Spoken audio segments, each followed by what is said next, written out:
tax relief on small businesses and individuals, to working on regulatory reform, to opening up new markets for New Jersey companies worldwide by reauthorizing the Export-Import Bank. I mean, on any issue you talk about, Congressman LoBiondo has been a strong, consistent, pro-business vote.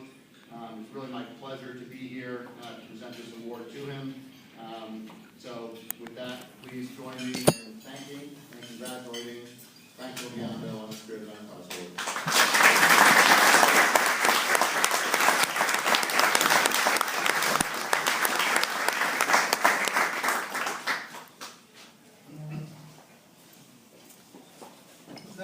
Thank you, Jeff, and thank you, Steve. Good afternoon. Thank you to the Cape May County Chamber for hosting the event again, and to all of you for taking part here. Let me just do a little pitch for your chamber and for the chamber overall. You know, small business is the backbone of this nation's economy, and there isn't any place where it's more evident or there's a more vibrant business community than there is here in Cape May County.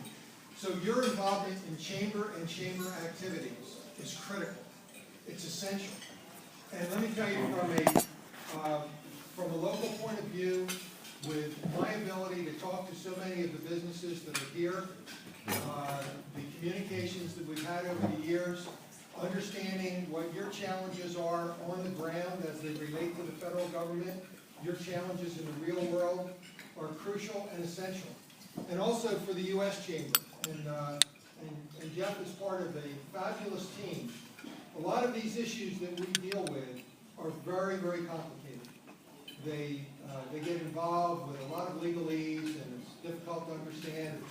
The U.S. Chamber has a very professional team which helps analyze these issues and be able to distill it down for members of Congress of what it will mean in the real business world.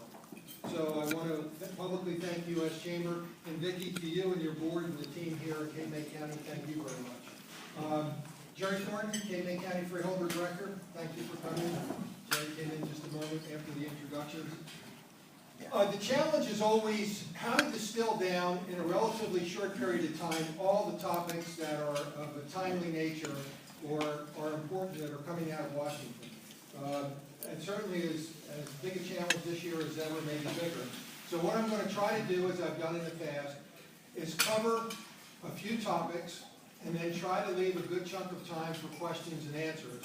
And if there's something I'm leaving out, it's not because it's unimportant, it's just a question of time and where the priorities are. So first and foremost for us in New Jersey, it's talking about the storm, the aftermath of the storm, Jersey's recovery.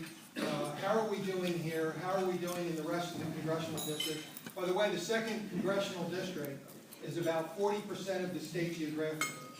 So we really start at Long Beach Island and we head all the way down to the point and then all the way up to Delaware Bay to the Delaware Memorial Bridge and essentially straight across. So we actually were pretty fortunate in Cape May County when the storm hit. Obviously we did have some flooding damage. Atlantic County, and Director Formica could explain in more detail a lot of the challenges that Atlantic County had. And as we moved up the coast, the damage just got more intense. So Brigantine had it pretty bad. We still have a lot of displaced people. LBI had it pretty bad. And as we came through the immediate aftermath of the storm, we turned our eyes to the recovery package and how this would work and what we could do. A lot of what we did was modeled on what the federal government did after Katrina. But we also knew that there were a lot of mistakes that were made after Katrina in terms of the money that was appropriated and how it was used or misused, depending on how you look at the situation. Excuse me. So there were a number of reforms that were put in place from the federal side for emergency supplemental packages after Katrina that took place for Sandy. So the period of time in November and December to put together the package which would satisfy the cost-benefit analysis and the criteria that had to be met so that dollars would be wisely spent for the recovery was enormous. New Jersey did a great job. This had to run through Office of Management and Budget. It had to run through several departments in Washington. It had to run through appropriators. And our vote on the supplemental appropriation, the emergency, was delayed till we thought the end of the year. We hit some bumps in the road. Some of you may have been following what happened at that point in time. And actually, we were not able to vote on it in the immediate past session of Congress, the 112. That presented problems. It broke into 3 packages. It broke into the flood insurance package, which was the smallest, but critically important because if you held the federal flood insurance policy, the federal flood insurance program was broke and they could not satisfy legitimate claims. It moved into then FEMA. And FEMA, as we know, covers certain things but doesn't cover other things. But there was another package, billions of dollars, that had to go to FEMA that would satisfy the traditional cost that FEMA runs into when they have a storm. The third most critical portion of this was the mitigation package. This was the most controversial. This is what Governor Christie pushed for. This is what many of us believe would be the springboard for our recovery. And that's where the real battle took place with a lot of members of Congress, who for the history of Congress, when there was a national emergency or an emergency in a district from a natural disaster, the nation always rallied.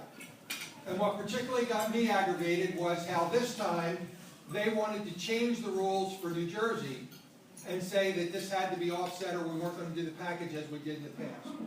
So our people who suffered here were any less important than people in Missouri or Florida or California or Mississippi or Alabama or any place else that had a natural disaster? Absurd. So fortunately, it was a battle, but we won out. We had the mitigation fund, and we're seeing the results of the mitigation fund. You've seen it with beach replenishment. Now, we've done pretty well with our beach replenishment projects over the years. We've had a great track record, FEMA flood map schedule, so to speak, for at least Atlantic County and some of the other counties. Now, with Cape May, they have gone back and they have redone the individual communities. They are telling us that there's some delay because they want to get this right, but they've also assured us, and for me to assure you, that if there are communities, when these maps come out, that feel that they've not been handled right, you have the ability to appeal. And we have the ability to voice your concerns, opposition, what you think is wrong, and they have promised us that they will go back and take a look and redo these.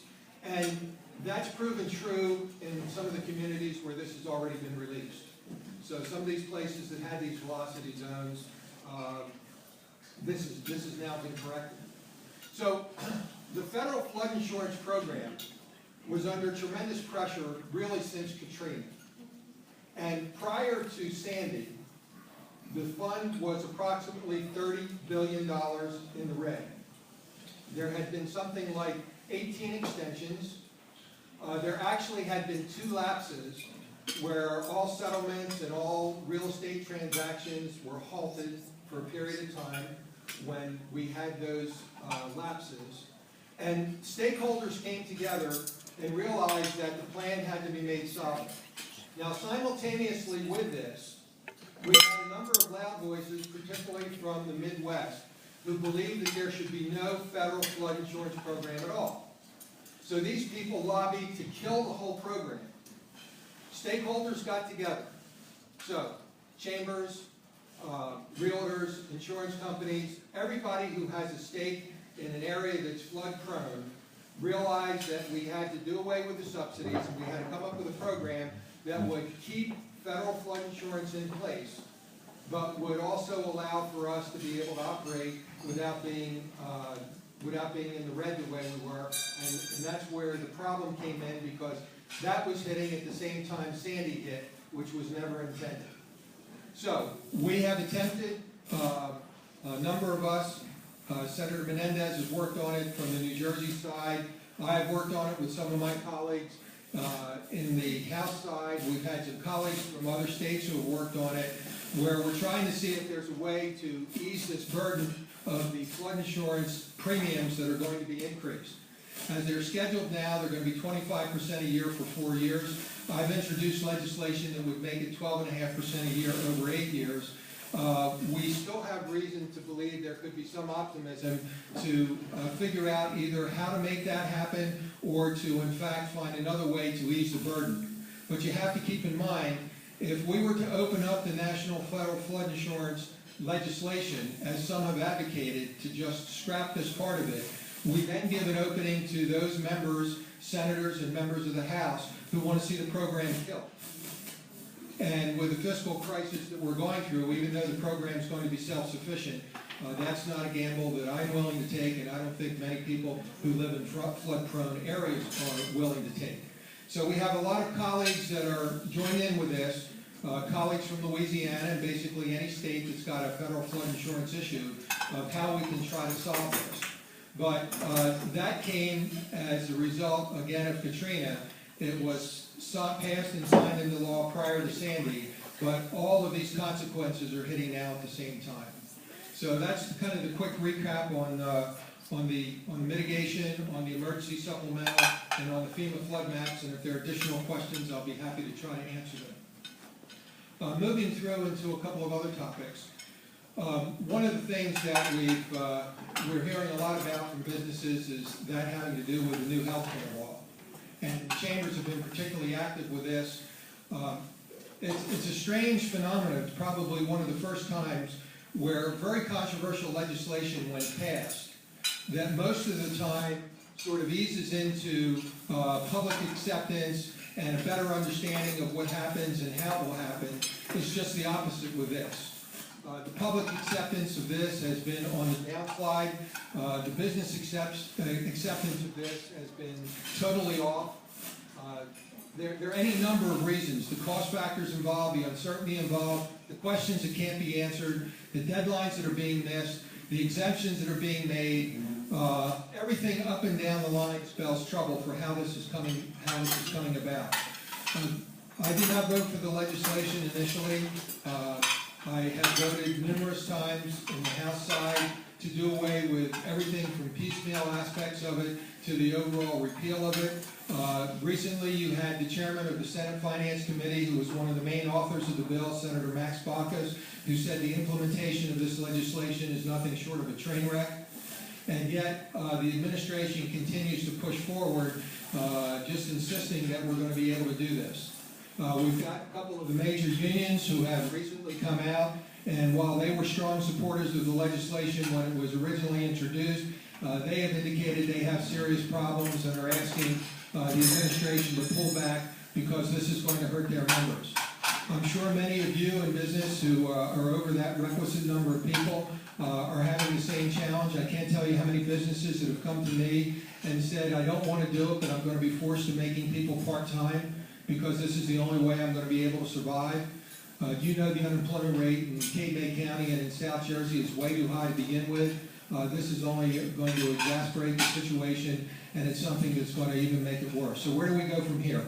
There's talk that there's a way to defund Obamacare, and there may be a way to do that, but when the law was passed, remember that the president had full control of the House and the Senate. And when they did this, they put spending in the mandatory category. So it means that the spending is in place, the funding is in place for Obamacare. It's in place like it is for Medicare and Social Security and the mandatory programs. So if we're going to defund Obamacare, and there may be a way to do this, how does it take place and what's the vehicle that it uses? There are a couple of key things that are hitting in the next couple of months. The first is the government's fiscal year on October 1st. Traditionally, all federal spending is controlled in 12 separate appropriation bills. These bills run through the House, run through the Senate, and if things go under what's called regular order, the president signs them and the government stays running. That's not been the course of action over the last couple of years. While the House has passed a number of appropriation bills, the Senate essentially is not acting on any of them, which means that when we get to September 30th, we have a problem. In the past, the problem has been dealt with by what's called a continuing resolution, which allows government to keep functioning at a prior year's level. It's unsure whether that will be the case this year, but complicating it this year is the debt limit, and this is a very subjective decision on the part of the administration that somewhere at the end of September, the end of October, November, the Secretary of Treasury will make an announcement that the government is hitting the limit on its ability to borrow. So keep in mind the government takes in revenue every day, but every day the government is spending a couple of $1 billion more than it's taking in. So try doing that in some of your individual businesses and see how long you could last doing that. Well, the same is holding true for the federal government. The Federal Reserve has been doing this quantitative easing, which means it's just printing money and pumping it into the economy. It's one of the reasons people feel the stock market is being able to hold its own or be up a little bit. But all of these things are coming due probably by the end of the year. Now, what will the fix look like? It will depend on whether the president insists on doing what he has said before, and that is to raise the debt limit with no strings attached. No spending reductions, no spending reforms, no tax reforms, no reforms in mandatory spending. Just let it go and continue to borrow at a higher level. I would not go for that. I would not vote for that. I don't think that could pass Congress. The president, whether he seriously comes to the table with a proposal that makes some sense in something they call the big deal. The big deal could be tax reform. The big deal could be something along the lines that Ronald Reagan and Tip O'Neill did when they reformed Medicare and Social Security and put that fix in place, which actually has lasted for decades. Will the president get to a point like that, or will the president insist on just that we're going to leave things as they are and keep our fingers crossed? Now, will Obamacare be part of any deal that's there? You can bet the president won't allow that to happen. You can pretty much be sure Harry Reid and the Senate won't allow that to happen. So the negotiating package becomes very dicey on how we move forward, and what does that look like, and what does the timing look like, and are there other complicating factors as that all hits? So I think the one thing that's pretty clear is that between now and the end of the year, there are going to be some big question marks, and the suggestion is to keep your fiscal seatbelts fast and tightly, because I think it's going to be a bumpy ride. We have a number of other issues that with foreign affairs, things are a mess in many parts around the world. Egypt, as we speak, looks like it's heading down a very terrible path. The president made some remarks this morning. I think it's virtually impossible to tell what's going to happen there. Syria is not in the news every day. This is a horrible situation. The Iranians continue on their march to a nuclear capability, which is one of the biggest things to destabilize world peace and threaten Israel, our only neighbor in the Middle East, democracy in the Middle East. So all of these things are factoring into what's happening here. We have a number of scandals that we've been dealing with. We haven't been able to get to the bottom of Benghazi. There have been records that have been subpoenaed. A lot of the information that you have on Benghazi and a number of these other scandals, the IRS and some of the other things, are because of reports from inspector generals or reports from the committees of jurisdiction that have been subpoenaing records. What we have found out with this administration, which is essentially true in any administration, that if they decide that they want to slow walk the information that's requested, they can do any number of things to do that. There was a subpoena issued recently by the Government Reform Committee. The administration took a long time to respond to it. When they did respond to it, they turned over hundreds or thousands of pages of documents that were almost completely redacted, meaning that the whole page was essentially blacked out. So yes, they did turn over documents that were asked for, but they were essentially useless because you couldn't tell what was in them. So we're coming up to the one-year anniversary of Benghazi. There's a lot more to be learned from what happened. There are reports that continue to come out. The committees of jurisdiction are going to continue to exercise their subpoena power, and unfortunately, if we had more cooperation from the administration, we'd be able to see a better result. The IRS, which is, that term strikes fear into the hearts of businesses and individuals across the country. We know there were serious problems with the IRS. I don't think we're at the bottom of that one yet. There's an awful lot that the Government Reform Committee has been asking the administration. You've got people who are on administrative leave who pled the fifth. None of this bodes well for what they're doing and how they're doing it. And if you want to just have another moment to be a little more concerned about the IRS, they're the people who are going to enforce and implement Obamacare. They're the ones who are hiring thousands of new agents that are going to come out and make sure that you as an individual or you as a business are complying with this law that nobody understands or can explain to you.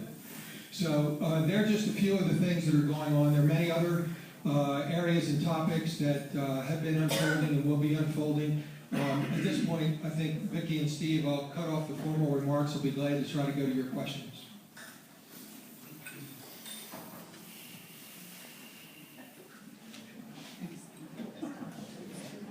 Can you update us on how immigration and the J-1 student visa process is going forward? Immigration has received a lot of attention, especially in the last 6 months or so. You probably realize that the Senate has passed their version of what's called a comprehensive bill. This is one of those situations where the Senate passed a pretty encompassing bill, and now we're finding out after that bill passed the Senate that there are a number of provisions that are really questionable or flat out unacceptable. The Senate bill will not be taken up by the House of Representatives, and if for some reason the Senate bill were to be taken up by the House of Representatives as it was passed from the Senate, I would vote no. I would not vote for it. Now, where do we stand on the J-1 visas? Where do we stand on the issue overall? It is unclear if the House will take up a piecemeal process to immigration reform, if there'll be no immigration reform taken up from the House. There's a serious divide on this whole issue. There's a divide in the country, there's a divide in Congress, and as a result, unfortunately, the J-1 visa process is sort of trapped in this whole mess. So I have been attempting to sit down with our interested district stakeholders, chambers of commerce, different business groups, farmer groups, to understand the implications from their point of view of what they're facing and how they're facing it, and seeing what, if anything, that we can do to move this issue forward. I'm not sure that we can. There's a strong concern that if the border security issue is not dealt with up front and handled properly, that the rest of this can't really survive. I'm pretty much in that camp, but I don't know what that fix is going to look like, and we don't know if, in fact, a bill is going to hit the floor, multiple bills will hit the floor, or no bills will hit the floor.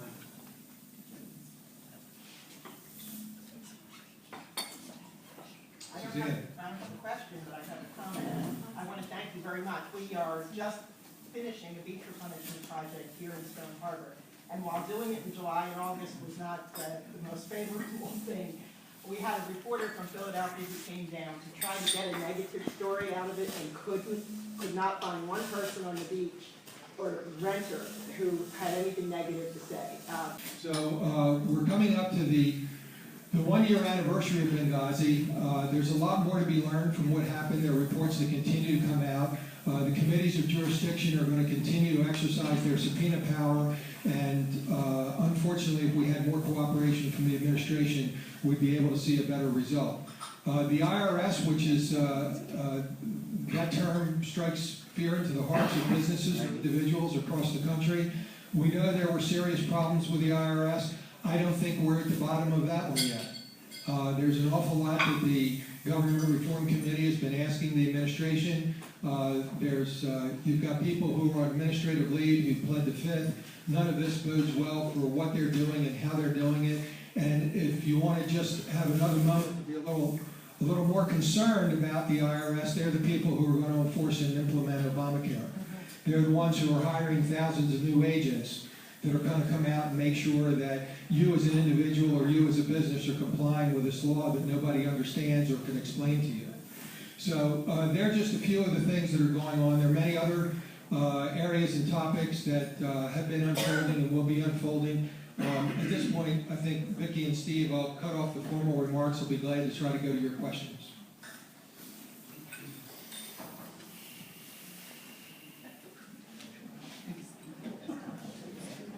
Can you update us on how immigration and the J-1 student visa process is going forward? Immigration has received a lot of attention, especially in the last 6 months or so. You probably realize that the Senate has passed their version of what's called a comprehensive bill. This is one of those situations where the Senate passed a pretty encompassing bill, and now we're finding out after that bill passed the Senate that there are a number of provisions that are really questionable or flat out unacceptable.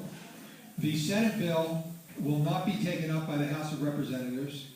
And if for some reason the Senate bill were to be taken up by the House of Representatives, as it was passed from the Senate, I would vote no. I would not vote for it. Now, where do we stand on the J-1 visas? Where do we stand on the issue overall? It is unclear if the House will take up a piecemeal process to immigration reform, if there'll be no immigration reform taken up from the House. There's a serious divide on this whole issue. There's a divide in the country, there's a divide in Congress, and as a result, unfortunately, the J-1 visa process is sort of trapped in this whole mess. So I have been attempting to sit down with our interested district stakeholders, chambers of commerce, different business groups, farmer groups, to understand the implications from their point of view of what they're facing and how they're facing it, and seeing what, if anything, that we can do to move this issue forward. I'm not sure that we can. There's a strong concern that if the border security issue is not dealt with up front and handled properly, that the rest of this can't really survive.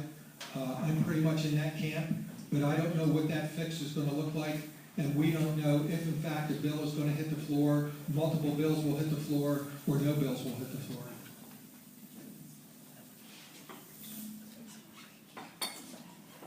I don't have a question, but I have a comment. I want to thank you very much. We are just finishing a beach replenishment project here in Stone Harbor.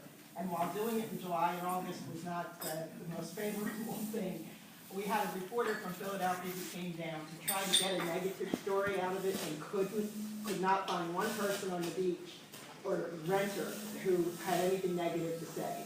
Post-Sandy, everybody understands how much we need it and how valuable it is. So thank you very much. Well, thanks, Suzanne. And this is, the story that Suzanne's talking about is a story that's repeated in almost every shore community that we have in the district. And there's a big plug to be made for what Suzanne has done, what each of the individual communities done, very proactively to meet the criteria. You know, for these beach replenishment projects, you don't just write down on a napkin you want beach replenishment, turn it into the Army Corps, and then they have a dredge show up 2 weeks later.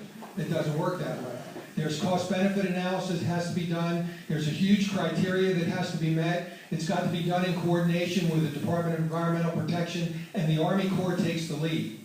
So if all that hard work wouldn't have been done from the partnership, we would not have been able to see the results. But again, what you're seeing is a result of the mitigation fund and the emergency supplemental. And I still have some of my colleagues that needle me because there's a story in one of the Washington papers now and then about beach replenishment. And I remind them that it is not about people getting a suntan, it's about jobs and the economy. And you all know better than anyone else, if we didn't have our beaches and we didn't have our tourists, we wouldn't have our small businesses, many that are in this room today. So this is something that, while the storm was very damaging, the ability with the mitigation fund to be able to do these projects almost statewide, I think is going to prove to be a big benefit. But thank you, Suzanne. Yes. On the healthcare reform, they pushed back the mandates for the business owners. Are they going to push back the mandates for the actual individual employees, or? Well, they have not so far. The House of Representatives has voted on that as well, saying that, listen, if you're exempting businesses, you need to exempt individuals. Everything about the implementation seems to be falling apart. I don't know of any of the deadlines that they're actually meeting, but the administration, you know, if you either listen to Jay Carney or you listen to the president, they seem confident that they want to move forward. I think public pressure continues to build. I think the more people understand that, you know, this area or this business or this group is exempt and I'm not, and that's not fair, and therefore it can't be implemented. What's happening from the doctor's point of view is also a train wreck. So at each aspect of this, which was supposed to be moving us towards a system that was much better than we had, is doing exactly the opposite, moving us to a system that is totally unworkable and is going to create huge chaos.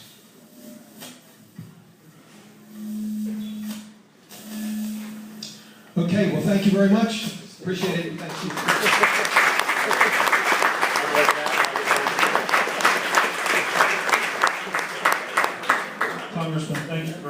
much. You've always been a great friend and advocate for our chamber, and we appreciate you taking your time out on your recess to come with us today and speak to our members. With that, we'll move on to our business portion of the meeting here. And if I could have John Kelly, who has new member applicants, give his report, please.